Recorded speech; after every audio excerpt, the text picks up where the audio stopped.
At 8:13 now, we continue to follow this breaking news story as we learn more and more about what happened last night in these overnight hours.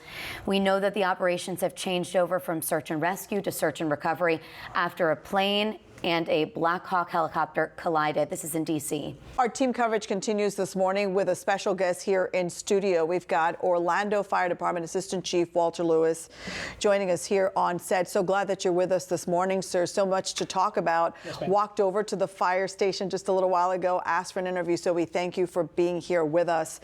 Let me start first with this. We see a cold water rescue.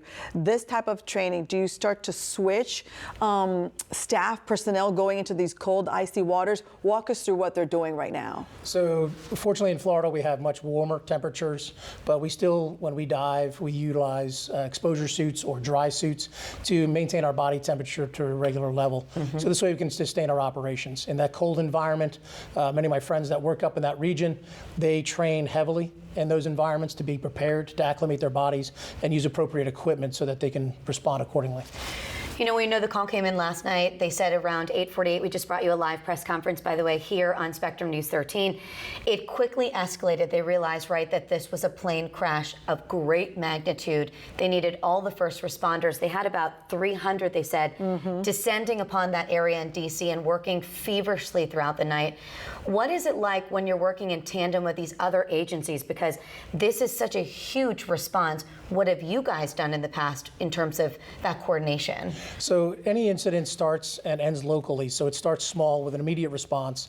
The given agency responsible for that area starts their response commensurately, has enough units that begin taking care of the incident and realize that it has to scale up. If so, then they ask for their neighbors to assist. In the Central Florida region, we have a great collaboration amongst the agencies. Greater Orlando Aviation Authority has mutual aid agreements already in place with Orlando Fire Department, Orange County Fire Rescue, Osceola County Fire Rescue. So should there be an incident like that, they can ask the neighbors to come respond and assist, and then everybody responds accordingly to send enough assets to take care of the problem. Assistant Chief Lewis, as we continue to talk to you and show live pictures of the scene there, I've got to ask you this very delicately. As things escalate in this situation that we're watching this morning, what are some of the challenges now when you start to look for bodies in the water? So it's a very tragic circumstance, and our prayers go out to the responders and those affected. It's always a challenging circumstance when you have to deal with the victims. You always want to make a rescue. You want to be able to save lives as best as possible. Unfortunately, it does become a fatality at some point. We have to have that in mind. So when we go to the aspect, when we understand that it presents that scenario, then we can have that in mind that that's the circumstance we're dealing with. So we keep that in our window. We deal with it accordingly. We give respect to the families to want to give them answers, and we treat the body with reverence. It's also part of an investigation. We want to be able to find out the cause of it and be able to help put pieces together. So we want to do it in coordination with law enforcement and other investigatory services. And lastly, as we turn into the more personal aspect of what you do for a living, you're a firefighter. You were telling us just before we got started, you come from a family, a long line of firefighters.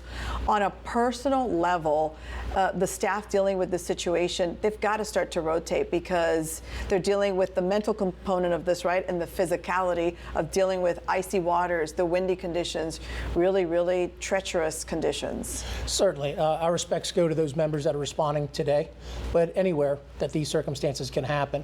So that's where the fire service is fortunately a vital component of the community and well respected and appreciated and also supported. So we're thankful for all the people that help us be who we are, our families, our governmental systems, our fire chiefs, the people that lead us. That helps us be there for that moment when the citizens need us. How do you put those feelings aside, though? It's part of our job. It's part of what we have to do. As a human being, it's difficult to set it aside. Certainly tragedy is going to affect you, and that's where we have supportive services like peer support groups and mental health counselors that help us get through these tragic times.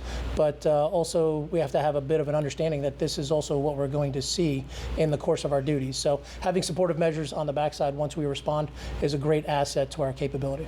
And we appreciate your service. Thank you so much, Assistant Chief Walter Lewis with Orlando Fire Department here on Spectrum News, as we continue to bring you the very latest details at the very bottom of your screen, live pictures there, and we invite you to download the Spectrum News app for more throughout the day.